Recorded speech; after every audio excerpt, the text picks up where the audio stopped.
आणि आता बातम्या पाहूयात सविस्तर। छत्रपती शिवाजी महाराज यांच्या जयंतीच्या निमित्ताने आयोजित करण्यात येणाऱ्या शिवज्योत दौड यामध्ये केवळ 200 जणांना सहभागी होता येईल, तर शिवजन्मोत्सव सोहळ्याकरता 500 जणांना उपस्थित राहता येईल अशा प्रकारचे आदेश गृह विभागाने काढले आहेत। या आदेशाला या प्रकारच्या प्रस्तावाला हा मूळ प्रस्ताव गृह विभागाचा होता, त्याला मुख्यमंत्री उद्धव ठाकरे यांनी आज मान्यता दिली। तथापि आरोग्याच्या नियमांचं पालन करणं बंधनकारक आहे। सर्वांच्या आरोग्याची आणि स्वच्छतेची काळजी घेत शिवछत्रपतींचा जन्मोत्सव सोहळा साजरा करण्याचं आवाहन मुख्यमंत्र्यांच्या वतीनं करण्यात आलं आहे। स्वाती लोखंडे आपल्या प्रतिनिधी आपल्यासोबत आहेत। स्वाती, नेमकं काय काय म्हटलंय या निर्देशात?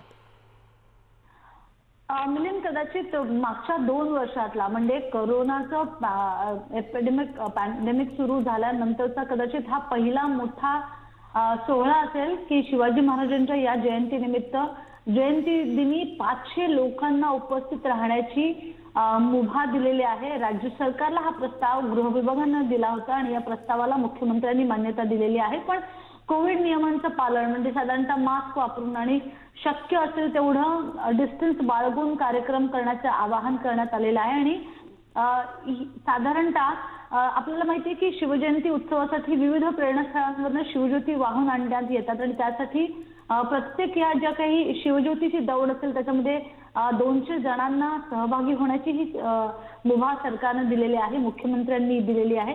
त्यामुळे कोरोना काळातला आतापर्यंत हा सगळ्यात मोठा सोहळा असेल किंवा सगळ्यात मोठा इतका कार्यक्रम असेल ज्याच्यासाठी सरकारी मान्यता ही 500 जणांच्या उपस्थितीची देण्यात आलेली आहे। मिलिंद। बर, स्वाती, तुर्तास धन्यवाद या सगळ्या सविस्तर माहितीबद्दल।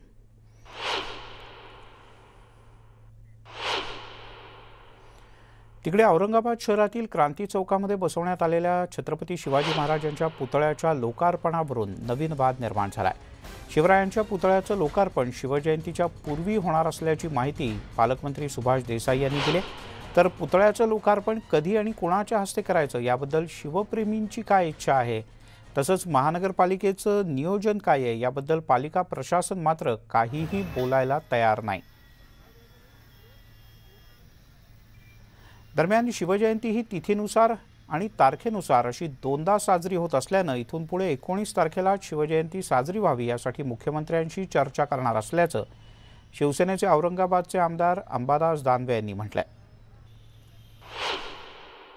शिवसेना एक नवीन याच्यानुसार तिथीनुसार सुद्धा शिवसेनेनं साजरी केली आणि आता तारखेनुसार सुद्धा साजरी केलेली आहे।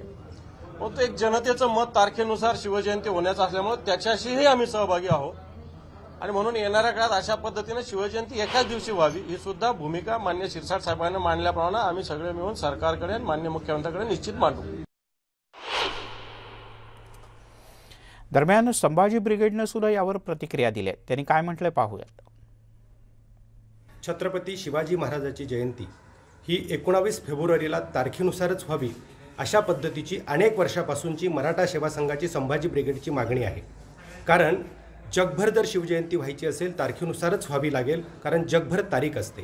त्या संदर्भात आज शिवसेनेचे आमदार अंबादास दानवे आणि संजय शिरसाट यांनी 19 फेब्रुवारीला तारखेनुसारच शिवजयंती व्हावी अशा पद्धतीची मागणी आम्ही मुख्यमंत्र्याकडे करणार आहोत अशा पद्धतीने सांगितलेलं आहे। तेव्हा 2 वेळेला शिवजयंती साजरी होते, यावरून तारखेवरून का तिथीवरून हा वाद गेले अनेक दिवस होता। सरकार नेहमीच तारखेनुसार शिवजयंती साजरी करतं, पण शिवसेना अनेकदा किंवा अनेक वर्ष तिथीनुसारही शिवजयंती साजरी करत होती। मात्र आता सत्तेत आल्यानंतर सरकार म्हणून शिवसेनेलाही विचार करावा लागेल आणि म्हणूनच शिवसेनेच्या औरंगाबादमधल्या आणि अन्य काही आमदारांनी असं म्हटलं की तारखेनुसारच शिवजयंती साजरी व्हावी। अर्थात औरंगाबादमध्ये हा जो छत्रपती शिवाजी महाराज यांचा पुतळा उभारण्यात आलेला आहे त्याचंच लोकार्पण हे मुख्यमंत्री उद्धव ठाकरे यांच्या हस्ते 19 तारखेला व्हावं अशा प्रकारची भाजपची आग्रही मागणी होती, पण आता ते त्यापूर्वीच लोकार्पण होणार 19 तारखेच्या आधी हे पुन्हा एकदा औरंगाबाद जिल्ह्याचे पालकमंत्री सुभाष देसाई यांनी जाहीर केलंय, तर भाजपचा मात्र त्याला विरोध आहे। भाजपनं आग्रही मागणी केली होती की शिवजयंतीच्या दिवशी छत्रपती शिवरायांचे जे वंशज असतील त्यांच्याच उपस्थितीमध्ये याचं लोकार्पण व्हावं। आता या विषयावरून सुद्धा औरंगाबादमध्ये शिवसेना भाजप आमने सामने येणार असं दिसतंय। गेल्या काही दिवसांपासून या विषयावरून सुद्धा औरंगाबाद जिल्ह्यात भाजप शिवसेनेमध्ये आरोप प्रत्यारोप होत होते आणि म्हणूनच हा राजकीय वाद औरंगाबादमधला छत्रपती शिवाजी महाराज यांच्या पुतळ्याच्या लोकार्पणाचा हा आणखीन वाढतो का कसा हे पाहणं महत्त्वाचं आहे। याचा एक आढावा घेतला आमच्या प्रतिनिधीनं, पाहूयात। औरंगाबादमध्ये आता एक नवीनच वाद निर्माण झालेला आहे आणि एक सस्पेन्स निर्माण झालेला आहे। माझ्या पाठीमागे जो पुतळा बघतोय हा शिवाजी महाराजांचा अश्वारूढ पुतळा जवळपास देशभरामध्ये एकमेव आहे, कारण सर्वात मोठा पुतळा असं सांगण्यात आलेला आहे। हा पुतळा 3 कोटी रुपये खर्च करून या ठिकाणी बसवण्यात आला। जवळपास 3 वर्षाचा कालावधी या ठिकाणी लागला। पुतळा तयार आहे, चबुतरा तयार आहे, सगळ्या गोष्टींना आता हा पुतळा लोकांसाठी तयार असायला हवा।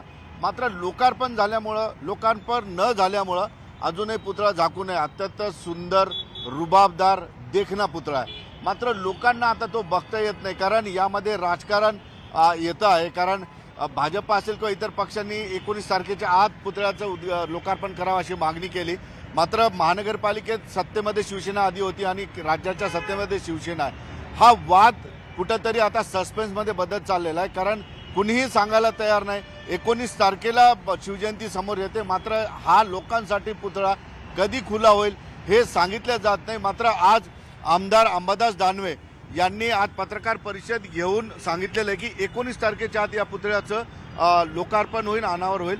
मात्र अजूनही सांगण्यात नाही आलेलं की 19 तारखेच्या आत कोणत्या तारखेला होईल। एक महत्त्वाची गोष्ट सांगण्याचा प्रयत्न करतो, या ठिकाणी पूर्ण तयारी झालेली आहे। स्टेजसुद्धा या ठिकाणी टाकण्यात आलेलं आहे आणि 19 तारखेच्या कार्यक्रमाची तयारीसुद्धा या ठिकाणी झालेली आहे। मात्र 19 तारखेच्या आत कोणत्या तारखेला हा पुतळा लोकांना दर्शनासाठी खुला होईल हे अजूनही कोणी सांगायला तयार नाही। मात्र 19 तारखेला या पुतळ्याच्या ठिकाणी या चौकामध्ये मराठवाड्यातून किंवा राज्यभरातून लोक येतात, कारण शिवाजी महाराजांचं या ठिकाणी अभिवादन करण्यासाठी खूप लाखोची जी आहे लोक या ठिकाणी येतात, शिवप्रेमी या ठिकाणी येतात। आता नेमकं उद्घाटन कुणाच्या हस्ते होणार, लोकार्पणासाठी कोण नेता येणार हे सस्पेन्स आहे। सुधीर जाधवसह सिद्धार्थ गोदाम, न्यूज 18 लोकमत, औरंगाबाद। वळूयात अन्य काही बातम्यांकडे। मराठा आरक्षणासाठी खासदार छत्रपती संभाजीराजे पुन्हा एकदा आक्रमक झाले। संभाजीराजे यांनी 26 फेब्रुवारीपासून आपण आमरण उपोषण करणार असल्याचा इशारा दिलाय। मराठा समाजाला न्याय मिळावा यासाठी आपण प्रयत्न केले, मात्र आता मी उद्विग्न झालोय। मराठा समाजाला न्याय मिळालाच पाहिजे असंही त्यांनी आज आग्रहपूर्वक सांगितलं। त्यामुळे आता मराठा आरक्षणाचा मुद्दा पुन्हा एकदा तापण्याची शक्यता आहे। माझी भूमिका हे या 5 मुद्द्यासाठी 5 ते 6 मुद्दे हे महाराष्ट्र शासनाने क्लिअर करायला पाहिजे। केंद्राची काय भूमिका आहे हे मी सुद्धा स्पष्ट बोललोय, त्यात सुद्धा पळवाट नाही आहे। तर राज्य सरकारने या 5 मुद्द्या जर यांनी क्लिअर केले नाहीत जे दिसते आतापर्यंत, म्हणून माझी भूमिका आता स्पष्ट मी ठरवलेली आहे की मी आमरण उपोषण 26 फेब्रुवारीला पासून सुरू करणार आहोत। ज्यावेळी आपलं आरक्षण रद्द झालं त्यावेळी सरकारला आम्ही सांगितलं होतं की तुम्ही रिव्ह्यू पिटिशन दाखल करा, पुनर्याचिका। त्यांनी बराच वेळ घेतला, पण ठीक आहे, त्यांनी ते आपली रिव्ह्यू पिटिशन दाखल केली। आत्ताचं त्याचं स्टेटस काय आम्हाला माहीत नाही। त्यामध्ये भोसले समिती त्यांनी स्थापन केली। भोसले समितीने सुद्धा 12 मुद्दे दिलेत जे गायकवाड आयोगाच्या ह्याच्यात अहवालाच्या नाही आहेत, ते सुद्धा त्यांनी त्याच्या शिफारस केलेली नाही आहे। ते त्यांनी केलं काही नाही, ते उपसमितीच्या अध्यक्षांनी आम्हाला सांगावं, ते करावं नाही। तिकडे कुडाळ नगराध्यक्षपदाच्या निवडणुकीमध्ये नारायण राणे यांना धक्का देण्यासाठी नगराध्यक्षपदी काँग्रेसच्या आफरीन करोल यांचं नाव पुढे करण्यात आलं। कुडाळचं नगराध्यक्षपद काँग्रेसकडे तर कुडाळ आता गेलं आहे। कुडाळ नगराध्यक्षपदी काँग्रेसच्या आफरीन करोल यांची निवड झाली। काँग्रेसच्या आफरीन करोल यांना 9 मतं मिळाले, तर भाजपच्या प्राजक्ता बांदेकर यांना 8 मतं मिळाले. अवघे 2 नगरसेवक असून सुद्धा काँग्रेसचा नगराध्यक्ष आणि उपनगराध्यक्ष या दोन्हीकरता आग्रह होता, पण काँग्रेसला नगराध्यक्षपद देण्यात आलं आणि उपनगराध्यक्षपदी शिवसेनेचे मंदार शिरसाट यांची निवड झाली. कुडाळमध्ये महाविकास आघाडीनं अखेर झेंडा रोवलाय. काही वेळापूर्वी आम्ही नगराध्यक्ष निवडणुकीत राणेंना धक्का बसला. यानंतर वैभव नाईक शिवसेनेचे आमदार यांच्याशी दूरध्वनीवरून बातचीत केली. पाहूयात. महाविकास आघाडीच्या आज नगराध्यक्ष साठी आज उमेदवारी जात असताना आज भारतीय जनता पार्टीच्या आणि नारायण राणेच्या कार्यकर्त्यांनी या मतदारांना म्हणजे नगरसेवकांना अडवण्याचा प्रयत्न केला. खरं तर गेले 27 दिवस या लोकांना वेगवेगळी आमिष देत होते, परंतु ही आमिष देत असताना ही आमिष ला कुठल्याही मतदारांनी झुगारून दिली. त्यामुळे आज मतदान करताना त्या मतदारांना अडवण्याचा प्रयत्न करत होते, परंतु हा प्रयत्न हाणून पाडला. खरं तर जे मतदार होते नगरपालिकेचे नवनिर्वाचित नगरसेवक त्यांना अडवण्यात आलं होतं, त्यामुळे हा प्रकार घडला. परंतु आता नगराध्यक्ष आणि नगराध्यक्ष निवड झालेली आहे, त्यामध्ये महाविकास आघाडीचे ह्याचा उमेदवार पडलेला आहे. त्यामुळे आता परिस्थिती आता विजयोत्सव शिवसेना आणि आघाडीचा सुरू होईल. खरं तर या जिल्ह्यामध्ये राणेंची दादागिरी चालू देणार नाही आणि अशी पण दादागिरी असेल तर त्याला त्याच भाषेने उत्तर देण्यात येईल. तिकडे गडचिरोली जिल्ह्यातल्या कुरखेडा नगरपंचायतीत शिवसेनेची सत्ता आली. नगराध्यक्षपदी शिवसेनेच्या अनिता बोरकर यांची निवड झाली. निवडणुकीच्या पूर्वीच भाजपच्या जयश्री रासकर यांनी बंडखोरी करत शिवसेना आणि काँग्रेस युतीला मतदान केलं. या निवडणुकीपूर्वीच शिवसेना भाजप कार्यकर्त्यांमध्ये मोठा राडाही झाला. भाजपचा एक नगरसेवक निवडणुकीच्या पूर्वीच शिवसेनेत गेला. शिवसेना आणि भाजप कार्यकर्त्यांमध्ये जोरदार धक्काबुक्कीही झाली. यानंतर पोलिसांनी वेळीच हस्तक्षेप करून कार्यकर्त्यांना रोखलं. अतिशय तणावाच्या वातावरणात ही निवडणूक पार पडली. दरम्यान काही वेळापूर्वी आम्ही गडचिरोलीचे पालकमंत्री एकनाथ शिंदे यांच्याशी बातचीत केली. पाहूयात त्यांनी काय म्हटलंय. खरं म्हणजे मी मतदारांचं आणि तिथल्या नगरसेवकांचं मनापासून अभिनंदन करतो. त्यांना खूप खूप शुभेच्छा देतो की कुरखेडामध्ये अनिता बोरकर यांचा आज विजय झालाय नगराध्यक्ष म्हणून. आणि यापूर्वी झालेल्या निवडणुकीत मुलचेरामध्ये देखील विकास नेटाम म्हणून आहेत, त्यांचाही नगराध्यक्षपदी विजय झाला. मी तिथल्या मतदारांना तिथल्या नगरसेवकांना मनापासून धन्यवाद देतो.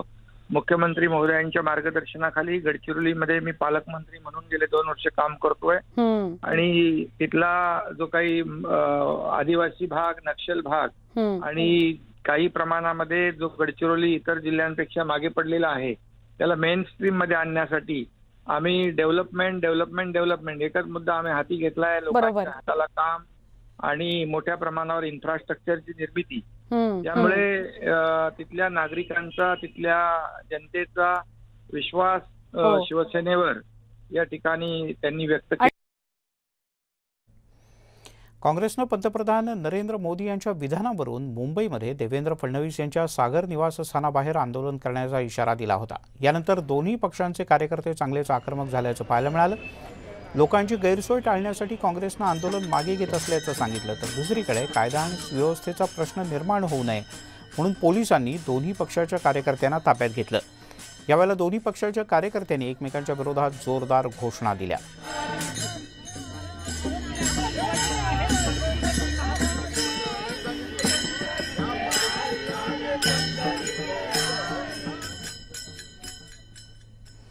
मोठ्या गदारोळानंतर अखेर काँग्रेसचं आंदोलन मागे घेत असल्याची घोषणा प्रदेशाध्यक्ष नाना पटोले यांनी केली. मुंबईकरांची गैरसोय होऊ देणार नाही आणि ही गैरसोय टाळण्यासाठीच आपण आंदोलन मागे घेतोय असं नाना पटोले म्हणाले.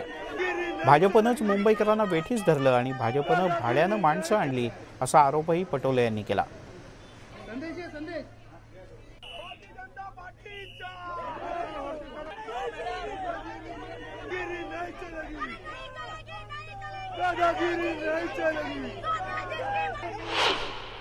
मुंबईकरांची जी अडचण निर्माण झालेली आहे त्या अडचणीला लक्षात करून आम्ही आज तात्विक आम्ही हे करतोय. यांच्यासारखे आम्ही अविचारी लोक नाहीत. भाजपसारखे लोकांना अडचणीत आणून देश विकून देश चालवणारी लोक जे केंद्रात बसलेली आहेत त्यांच्यासारखे आम्ही नाही. मुंबईकरांना ज्या ठिकाणी अडचण होईल त्या मुंबईकरांसोबत काँग्रेस नेहमी राहणार आणि आज आहे उद्याही राहील. पण ज्याप्रमाणे महाराष्ट्राच्या संस्कृतीचा अपमान, महाराष्ट्राच्या शिवाजी महाराजांच्या विचाराचा महाराष्ट्राचा अपमान नरेंद्र मोदींनी केला, त्यांच्या पाठी उभे राहणारी जी भाजपची जी संस्कृती आम्ही आज पाहिली, या संस्कृतीचा आम्ही निषेध करतो. तिकडे देवेंद्र फडणवीस यांच्या सागर या बंगल्याबाहेर आंदोलनाचा इशारा काँग्रेसनं दिल्यानंतर भाजपचे नेते आणि कार्यकर्ते सुद्धा मोठ्या संख्येनं गोळा झाले होते. या सर्व कार्यकर्त्यांचे विरोधी पक्षनेते देवेंद्र फडणवीस यांनी आभार मानले. नाना पटोले नौटंकीबाज असून मोदींनी माफी मागण्याचा प्रश्नच येत नाही, उलट देशात कोरोना पसरवल्याबद्दल काँग्रेसनंच देशाची माफी मागावी, असं फडणवीस यांनी म्हटलंय. काँग्रेसनं आंदोलनाची नौटंकी करून मुंबईकरांचे हाल केले असा आरोप भाजपनं केला. काँग्रेसच्या आंदोलनाचा झालेला फज्जा पाहता अंतर्गत वाद सुद्धा काँग्रेसमधला समोर आल्याचं आशिष शेलार म्हणाले.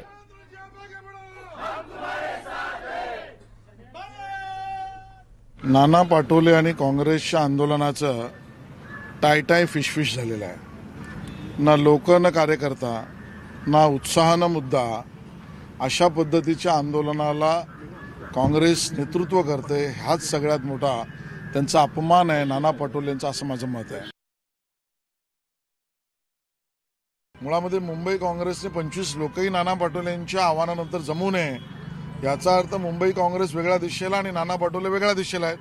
नाना पटोलेंच्या नेतृत्वामध्ये महाराष्ट्रातल्या काँग्रेसमध्ये परत विभाजन झालंय, तो भाग वेगळा.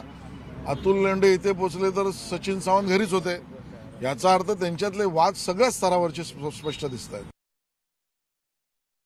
रामदास आठवलेजींच्या भाषेत बोलायचं झालं तर ह्यांचं नाव नाना पटोले आंदोलन करायला गेले आणि तोंडावर आपटले. त्यामुळे यांची हिंमतच नव्हती. ज्या ताकदीने भारतीय जनता पार्टीचे नेते आणि कार्यकर्ते आज या परिसरात जमा झाले होते, काँग्रेसचे कार्यकर्ते तिथे येऊ शकले नाहीत. शेवटी नाना पटोलेंना छोट्या छोट्या मुलांना घेऊन टाळ आणि मृदुंग वाजवत बसावं लागलं. ह्याच्यापेक्षा काँग्रेसची वाईट अवस्था असू शकत नाही. तिकडे भाजपकडून शिवसेनेवर होणाऱ्या टीकेवरून आता शिवसेना चांगलीच आक्रमक झाली. शिवसेनेच्या वतीनं उद्याला एका पत्रकार परिषदेचं आयोजन करण्यात आलंय. भाजपनं केलेल्या आतापर्यंतच्या सर्व आरोपांना सगळी उत्तरं देणार असल्याचा इशारा शिवसेनेचे नेते आणि खासदार संजय राऊत यांनी दिलाय. आतापर्यंत शिवसेनेनं खूप सहन केलं, आता शिवसेना उद्ध्वस्त करणार असा इशाराही राऊत यांनी दिला. तसंच भाजपचे 3.5 लोक जेलमध्ये जाणार आणि ही 3.5 लोक कोण हे उद्याच पत्रकार परिषदेत उघड करणार असंही राऊत म्हणाले. शिवसेना भवनात 4 वाजता शिवसेनेची पत्रकार परिषद होईल. मी शिवसेनेची म्हणतो, मी तर असेनच, मी बोलेन, पण शिवसेनेचे सगळे आमचे प्रमुख पदाधिकारी, आमदार, खासदार महाराष्ट्रातून येतील. पक्ष म्हणून आम्ही घेऊ. जी काय दादागिरी चाललेली आहे, केंद्रीय तपास यंत्रणा असतील, शिवसेनेवर, ठाकरे परिवारावर, आमच्या सगळ्यांवरती जे काय खोटे आरोपांचा चिखल उडवला जातो, त्या सगळ्यांना उत्तरं मिळतील उद्या. मला असं वाटतं पुढल्या काही दिवसामध्ये भारतीय जनता पक्षाचे 3.5 लोक हे अनिल देशमुखांच्याच कोठडीमध्ये असतील, देशमुख बाहेर असतील. आय रिपीट, भारतीय जनता पक्षाचे 3.5 लोक हे त्याच कोठडीमध्ये असतील मुंबई. महाराष्ट्रात सुद्धा सरकार आहे हे लक्षात घ्या, आणि ते सरकार शिवसेनेच्या नेतृत्वाखाली आहे हे लक्षात घ्या. आणि सरकार हे सरकार असतं. पाहू कोणात किती दम आहे. याच मुद्द्यावरून भाजपचे आमदार आशिष शेलार यांनी संजय राऊत यांना उत्तर दिलं.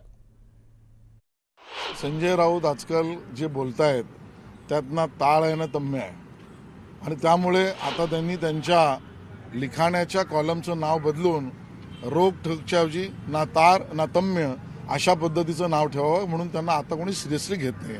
याचा अर्थ या आधीच्या पत्रकार परिषदा या त्यांच्या होत्या, शिवसेनेच्या नव्हत्या, आणि आज ज्या वेळेला ते एकटे पडले, दुर्दैवी हे चित्र आहे.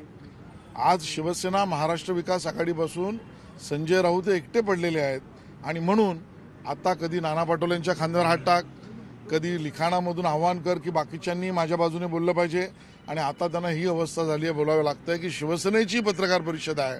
याचा अर्थ त्यांना स्वतःलाच शंका आहे की ते शिवसेनेचं नेतृत्व करतात की नाही. संजय राऊतांच्या मागे देखील एकही शिवसैनिक नाही, शिवसेनेचा नेता नाही हे पाहून बघितलं, म्हणून आता स्वतःहून पत्रकार परिषद सेनाभवनमध्ये घेत आहेत.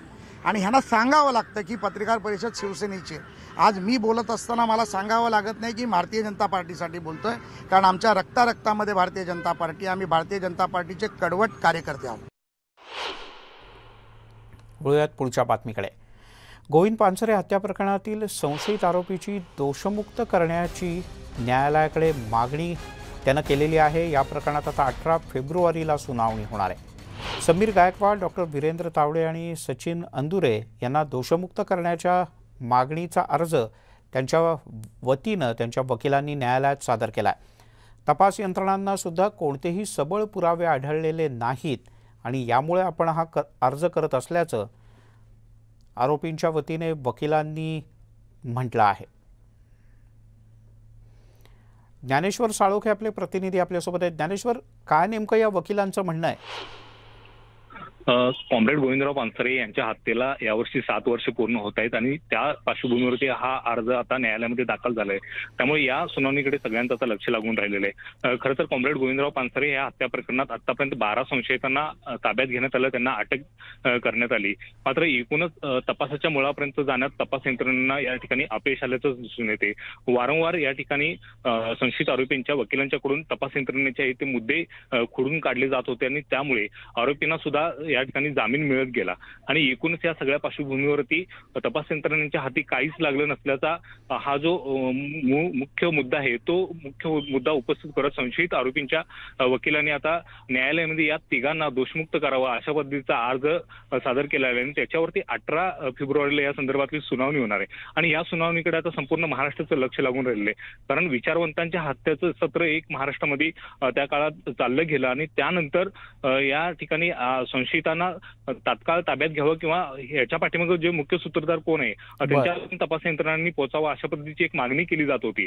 कॉम्रेड गोविंदराव पानसरे हत्या प्रकरणात SIT सुद्धा स्थापन झाली, मात्र एकूणच या SITचं काम सुद्धा असमाधानकारक असल्याचा मुद्दा वारंवार या ठिकाणी उपस्थित केला जात होता. कारण गौरी लंकेश हत्या प्रकरणामध्ये कर्नाटकामध्ये ज्या आरोपींना ताब्यात घेतलं जात होतं त्याच आरोपींना SIT कोल्हापूरमध्ये चौकशीसाठी आणायची आणि त्यांच्याकडून या ठिकाणी काही मुद्दे उपस्थित होत आहेत किंवा काही हाताला लागतंय का या ठिकाणी तो सगळ्या तपास यंत्रणा तपास करत होती. मात्र एकूणच या सगळ्या प्रकरणात तपास यंत्रणांच्या हाती काहीच लागलं नसल्याचं संशयित आरोपींच्या वकिलांचं म्हणणं आहे आणि त्याच अनुषंगाने म्हणूनच हा अर्ज न्यायालयामध्ये करण्यात आलाय की ज्यावर लवकरच सुनावणी होईल. पाहूयात नेमकं न्यायालयात काय होतं ते.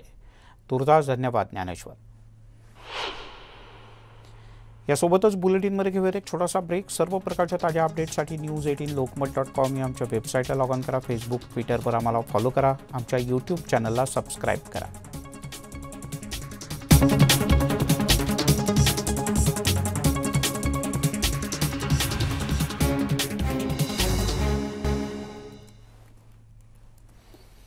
ब्रेकनंतर आपल्या सगळ्यांचं पुन्हा एकदा स्वागत. किराणा दुकानात वाईन विक्रीच्या निर्णयाविरोधात भाजपनं आक्रमक भूमिका घेतली. नाशिकमध्ये रस्त्यावर वाईन ओतून महिला कार्यकर्त्यांनी राज्य सरकारचा निषेध केला. यावेळेला सांडलेल्या वाईनवर नाचत सरकारच्या विरोधात जोरदार घोषणाबाजी सुद्धा करण्यात आली. जिल्हाधिकारी कार्यालयासमोर आमदार सीमा हिरे यांच्या नेतृत्वात हे आंदोलन करण्यात आलं. आज रस्त्यावर उतरण्याची परिस्थिती आज या महाराष्ट्रातल्या महाविकास आघाडी सरकारने केलेली आहे. हे सरकार इतकं निष्क्रिय सरकार आहे की त्यांच्या करवाढीसाठी त्यांनी महाराष्ट्रातल्या महिलांवर जो अत्याचार आणि अन्याय केलेला आहे. आज आपण जागोजागी बघतो की दारूमुळे आणि वाईनमुळे महिला भगिनींचे संसार उद्ध्वस्त होतात आणि हे सरकार करवाढीसाठी फक्त आपल्या आर्थिक इन्कमिंग सोर्सेससाठी महिलांचे संसार उद्ध्वस्त करण्याला निघालेली आहे. त्यासाठी आम्ही प्रत्येक महिला भगिनी आणि महाराष्ट्रातील प्रत्येक महिला या गोष्टीचा जाणीवपूर्वक निषेध करतोय. आम्ही त्यांच्या नीलम गोरे असतील, रुपालीताई चाकणकर असतील, सुप्रिया सुळे असतील, विद्या चव्हाण असतील त्यांना आम्ही आज ही वाईनची बाटली भेट देणार आहोत ह्या आंदोलनाच्या माध्यमातून आणि त्यांना सांगणार आहे की तुम्ही तुमची सुरुवात तुमच्या घरापासून करा आणि मग देशाला किंवा महाराष्ट्राला वेठीस धरून पूर्ण महाराष्ट्राची दुर्दशा करा. एखाद्या दारूच्या दुकानात जातो आणि तिथे ते लोक जे घ्यायला येणारे आहेत त्यांच्या इथे त्या महिलांनी किराणा घ्यायला जायचं का? म्हणजे अत्यंत विचित्र पद्धतीचा हा निर्णय आहे, अन्यायकारक आहे आणि संतापजनक आहे. त्यामुळे पूर्ण राज्यातल्या महिला या अत्यंत संतापलेल्या आहेत. पळूयात अन्य काही बातम्यांकडे. एसटी कर्मचाऱ्यांनी कोल्हापुरात एक मोठा मोर्चा काढला. एसटी कर्मचाऱ्यांचं सरकारमध्ये विलिनीकरण करण्याच्या मागणीसाठी हे कर्मचारी एकत्र आले होते. श्रमिक संघटना आणि एसटी कामगार संघटना तसंच संयुक्त कृती समिती यांच्या वतीने एकत्रित हा मोर्चा काढण्यात आला. कोल्हापूरच्या जिल्हाधिकारी कार्यालयावर हा मोर्चा नेण्यात आला.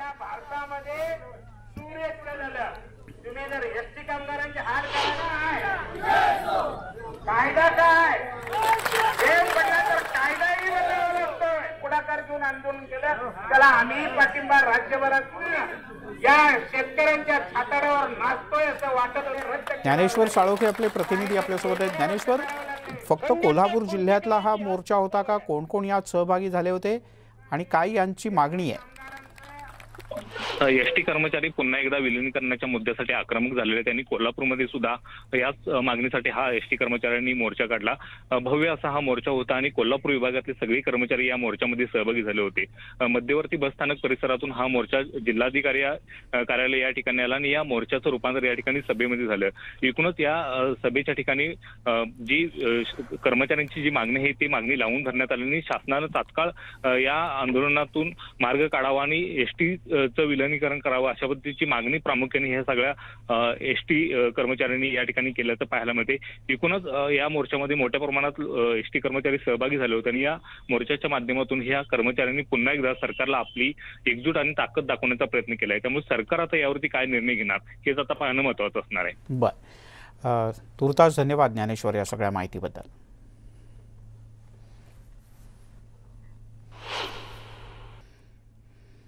आपण पाहताय न्यूज 18 लोकमत. आता जाऊयात थेट गोव्याला. गोव्यामध्ये मतदानाचा हक्क बजावताना इको फ्रेंडली वातावरण राहावं यासाठी निवडणूक आयोगानं एक वेगळीच संकल्पना इथे राबवली. आज सकाळपासून गोव्यात मतदानाला सुरुवात झाली. नारळाच्या झाडांच्या झावळ्या आणि बांबूपासून बनवलेल्या वस्तूंची सजावट मतदान केंद्राच्या इथे तयार करण्यात आली. अशा प्रकारची 11 ग्रीन पोलिंग स्टेशन्स ही गोव्यात तयार केली गेलेत. मतदान केंद्रावर प्रत्येक वस्तू ही इको फ्रेंडली असून मतदारांना निसर्गरम्य वातावरणात मतदानाचा अनुभव घेता यावा याची पुरेपूर जबाबदारी निवडणूक आयोगानं घेतली.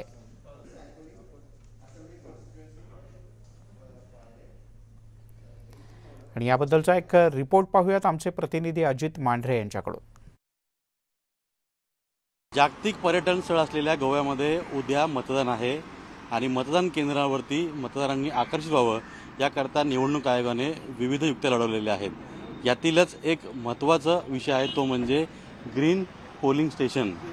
हे मतदान केंद्र जे आहे हे पूर्णतः इको फ्रेंडली बनवण्यात आलेलं आहे. इथं आल्यानंतर मतदारांना एक सुखद निसर्गरम्य अनुभव होईल. याकरता संपूर्ण म्हणजे नारळाच्या झाडाच्या फांद्या असतील किंवा बांबूने बनवलेले वेगवेगळ्या कलाकृती असतील या सर्वच गोष्टींची इथे एक चांगल्या पद्धतीनं मांडणी करण्यात आलेली आहे. आणि जर तुम्ही पाहिलं तर खालचं जे मॅटिंग आहे ते देखील ग्रीन म्हणजे हिरव्या रंगाचं आहे. पूर्णपणे या मतदान केंद्रामध्ये जे मतदार आहेत त्यांना आपण इको फ्रेंडली ठिकाणी आलेलो आहोत, निसर्गरम्य ठिकाणी आलेलो आहोत याचा पूर्ण अनुभव देण्याकरता हा सर्व परिसर जो आहे तो निसर्गातून जन्माला आलेला आहे किंवा निसर्गाने दिलेल्या वस्तू ज्या आहेत त्या वस्तूपासून बनवण्यात आलेला आहे.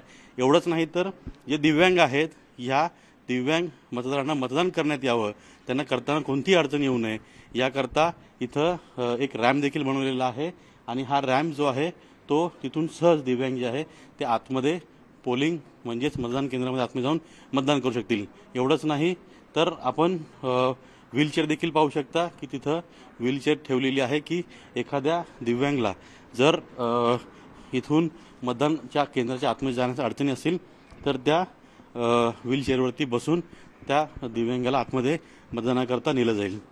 सगळ्या तरुणांचं आकर्षण असतं की आपलं प्रत्येक क्षण जो आहे तो आपण आपल्या कॅमेऱ्यात सेल्फीने कैद करावा आणि ही आठवण राहावी याकरता हा एक ग्रीन म्हणजेच इको फ्रेंडली सेल्फी पॉईंट जो आहे तो निवडणूक आयोगाने बनवलेला आहे. दारावरचं आतमधलं तोरण असेल किंवा इथं तुम्ही आतमध्ये जर आलात तर इथं आलेल्या व्यक्तीला म्हणजेच मतदाराला तहान लागली तरी अशा पद्धतीनं मडक्याचे ग्लास ठेवलेले आहेत, मडके देखील ठेवलेले आहेत आणि ह्यातून त्यांना पाणी दिलं जाईल. चारी बाजूला तुम्ही जर पाहिलं की नारळाच्या ज्या फांद्या आहेत त्या सुकलेल्या फांद्यांचं छान असं सुंदर असं डेकोरेशन केलं गेलेलं आहे. व्हिडिओ जर्नलिस्ट अरुण पेडणेकरसह अजित मांढरे, न्यूज 18 लोकमत, पणजी. बुलेटिनमध्ये घेऊयात एक छोटासा ब्रेक.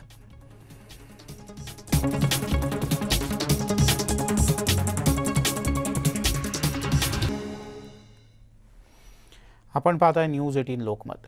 केंद्र सरकारनं चीनला मोठा दणका दिला आहे. भारतानं 54 चीनी ॲपवर बंदी घातली. त्यामुळे Sweet Selfie HD, Beauty Camera, AppLock, Dual Space लाईटवर बंदी घालण्यात आली. भारताच्या सुरक्षिततेच्या दृष्टिकोनातून केंद्र सरकारनं हा निर्णय घेतला आहे. नव्या बंदी घातलेल्या ॲप्सच्या यादीमध्ये आधी बंदी करण्यात आलेल्या ॲप्सचा सुद्धा समावेश आहे. नव्या बंदी घालण्यात आलेल्या ॲपच्या यादीमध्ये सर्वाधिक क्लोन करण्यात आलेली ॲप्स आहेत. यामध्ये 2020 पासून बंदी घालण्यात आलेली ॲप्स त्यांचाही समावेश आहे. तसंच 50 अतिरिक्त ॲप्सवर बंदी घालण्याचा निर्णय झाला असून एकूण बंदी घातलेल्या ॲप्सची संख्या आता 320 पर्यंत पोहोचणार आहे.